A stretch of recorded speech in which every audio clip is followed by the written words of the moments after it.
तो जैसा कि पिछले एपिसोड में हमने देखा कि स्नोलैंड ने यहाँ साउथर्न कंट्री पर हमला कर दिया था, जिस हमले के दौरान हमें स्नोलैंड की रेड बटरफ्लाई के बारे में बताया जाता है कि कैसे वो 5 स्पिरिट्स को कंट्रोल करते हुए काफी ज्यादा ताकतवर हो चुकी। रेड बटरफ्लाई अपने 5 स्पिरिट बीस्ट के साथ इतनी ज्यादा पावरफुल है कि चारों फ्रैक्शंस की लीडर्स को वहाँ जंग के मैदान में आना पड़ा, जहाँ वो लोग खुद की जान को दांव पर लगाते हुए 9 सन किलिंग फॉर्मेशन का इस्तेमाल करते हुए रेड बटरफ्लाई पर हमला कर देते हैं। ये एक फॉरबिडन फॉर्मेशन थी जिसकी वजह से वहाँ पर मौजूद हर एक मास्टर को काफी ज्यादा इंजरीज हुई, लेकिन इसके बदले इन लोगों ने आखिरकार रेड बटरफ्लाई को जान से मार डाला। इसलिए ये लोग खुश भी हो रहे थे कि आखिरकार जंग खत्म हो गई है। पर तभी अचानक हमें जानने को मिला कि ये तो सिर्फ जंग की एक शुरुआत है, क्योंकि तभी अचानक वहाँ पर आइस एंड स्नो स्टैचू जमीन से निकलकर एक फॉर्मेशन क्रिएट करने शुरू हो गए, जो कि मैदान में मौजूद साउथर्न कंट्री के सिपाहियों को फ्रीज कर रहे थे। जावुता ये देखकर अपनी स्पिरिट ड्रैगन के साथ उन स्टैचूज को तोड़ने की कोशिश करता है, पर तभी अचानक बहुत ही ज्यादा हैरानगी के साथ वहाँ ओरिजिनल रेड बटरफ्लाई पहुंच गई, जिसे देखकर साउथर्न कंट्री के सब लोग ही काफी ज्यादा शॉक थे। और हमें जानने को मिलता है कि पिछली तो सिर्फ एक डुप्लीकेट थी, यही है ओरिजिनल रेड बटरफ्लाई जो कि अभी मैदान में आई है।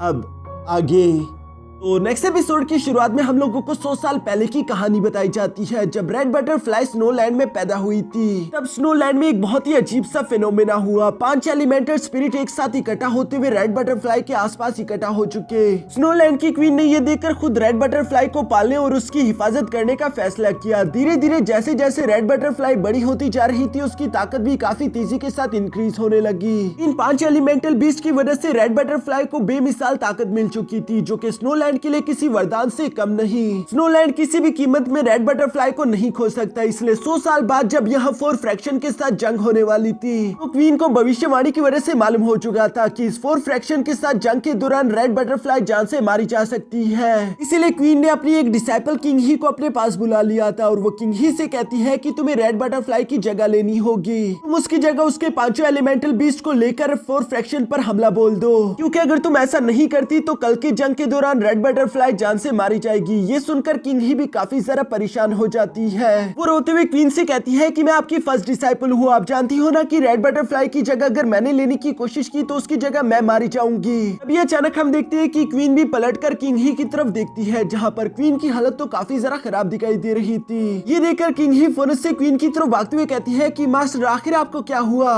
जिस पर क्वीन उसे रोकते हुए जवाब देकर बोलती है कि साउथर्न कंट्री में उस स्नोवी फॉर्मेशन को बनाने की वजह से मेरी काफी ज्यादा लाइफ एनर्जी कंज्यूम हो गई, जिसका मतलब कि मेरे पास अब जीने के लिए ज्यादा समय नहीं। इस जंग को जीतने के लिए मैंने अपनी जान दे दी, और मैं तुमसे भी तुम्हारी जान की कुर्बानी मांग रही हूँ। हाँ, मैं जानती हूँ कि मैं एक बहुत ही बुरी टीचर हूँ, लेकिन स्नोलैंड के फ्यूचर के लिए हमें ये करना ही होगा। रेड बटरफ्लाई स्नोलैंड के लिए बहुत ही ज्यादा इंपॉर्टेंट है, हम उसे इस तरह से मरने नहीं दे सकते। इसलिए उम्मीद करती हूँ कि तुम मेरी बात को समझोगी। यहाँ ये सब कहते हुए क्वीन अपनी आखिरी सांस से लेकर वहीं पर मारी जाती है, जो देखकर किंग ही को तो काफी ज्यादा बुरा लग रहा था, और वो समझ चुकी थी कि स्नोलैंड के लिए जंग को जीतना काफी ज्यादा इंपॉर्टेंट है, उसकी जिंदगी मायने नहीं रखती। जिसकी वजह से हम देखते हैं कि किंग ही स्नोलैंड की आर्मी को लेकर साउथर्न कंट्री पर हमला बोल चुकी, और दूसरी तरफ साउथर्न कंट्री के चारों फ्रैक्शन लीडरों से असली रेड बटरफ्लाई समझकर फॉरबिडन टेक्निक का इस्तेमाल करते उसकी जान ले लेते हैं, जिसकी वजह से किंग ही तो मारी जाती है। लेकिन अगर किंग ही की जगह यहाँ असली रेड बटरफ्लाई होती तो शायद उसकी जान चली जाती। और अब चूंकि रेड बटरफ्लाई की डेस्टिनी बदल चुकी है, इसलिए हम देखते हैं कि ओरिजिनल रेड बटरफ्लाई जंग के मैदान में खुद आ गई, जहाँ पर आते साथ ही रेड बटरफ्लाई ने देखा कि कैसे जावुताई अपने स्पिरिट ड्रैगन का इस्तेमाल करते हुए आइस एंड स्नो स्टैचूज को डिस्ट्रॉय कर रहा था। इसलिए उसके लिए सबसे ज्यादा इंपॉर्टेंट फिलहाल यही है कि वो जावुताई और उसकी स्पिरिट ड्रैगन का कोई सोल्यूशन निकाले।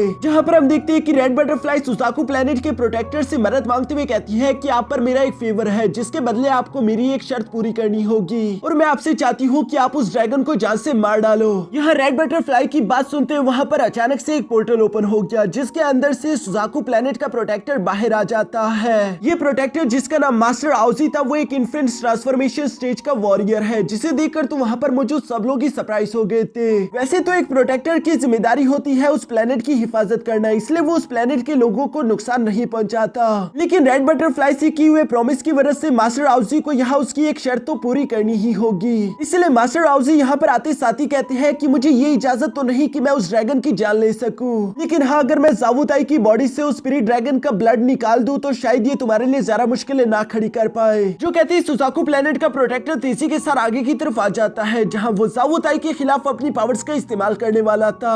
ज़ावू ताई इस बात को पहले से ही जानता है कि वो जिस आदमी का मुकाबला कर रहा है वो काफी ज्यादा खतरनाक है, उसका यहाँ पर शायद कोई भी इंसान मुकाबला नहीं कर सकता। लेकिन फिर भी वो खुद को और अपने स्पिरिट ड्रैगन को प्रोटेक्ट करने के लिए अपनी पूरी जान लगाते वहाँ पर 3 बैरियर शील्ड क्रिएट कर चुका। जहाँ दूसरी तरफ हम देखते हैं कि मास्टर हाउसी के लिए तो इन 3 बैरियर्स अटैक को डिस्ट्रॉय करना जरा सा भी मुश्किल नहीं था, बल्कि वो काफी आसानी के साथ इन बैरियर्स को डिस्ट्रॉय करने के साथ साथ ज़ावू ताई को भी हिट करके पीछे की तरफ पटक चुके। यहाँ पर इस प्रोटेक्टर की पावर देखकर तो वांग लिंग भी हक्का बक्का रह गया था। दूसरी तरफ हम देखते हैं कि प्रोटेक्टर ने यहाँ पर ज़ावू ताई की बॉडी से ड्रैगन ब्लड लाइन बाहर निकाल लिया, जिसकी वजह से वो बहुत ही बुरी तरीके से इंजर्ड हो चुका था। जबकि साथ ही साथ हम देखते हैं कि वो स्पिरिट ड्रैगन अपने मालिक को बचाने के लिए ज़ावू ताई की तरफ बढ़ने की कोशिश करता है, पर तभी अचानक प्रोटेक्टर उसे भी अपनी स्पिरिचुअल हैंड से पकड़ते उसकी सोल को यहाँ उसकी बॉडी से बाहर निकाल चुका, जिससे वो एक पोर्टल का इस्तेमाल करते हुए सुजाकू प्लेनेट से बाहर की तरफ भेजते हुए कहता है कि अब तुम्हारी इस प्लेनेट पे कोई जरूरत नहीं। यहाँ ज़ावू ताई के इंजर्ड होने और उसके ड्रैगन के खत्म हो जाने के बाद हम देखते हैं कि यहाँ पर बाकी के सब लोग काफी ज्यादा घबरा चुके थे। वो समझ गए थे कि अब हम नहीं जीत सकते,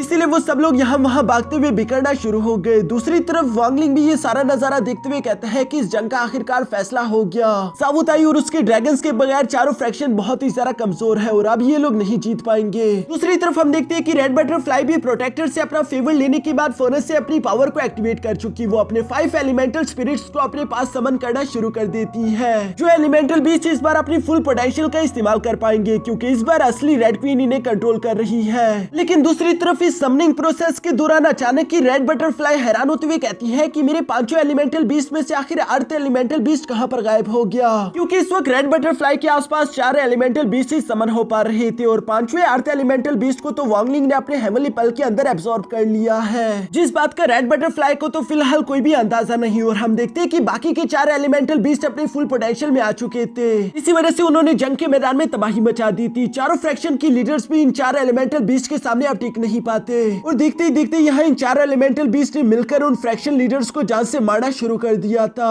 ऊपर की तरफ चारों फ्रैक्शन लीडर्स को इस तरह से मरता हुआ देखकर वांग लिंग नीचे की तरफ मौजूद शुक्रिया अदा करते हुए कहता है कि ये तो अच्छा हुआ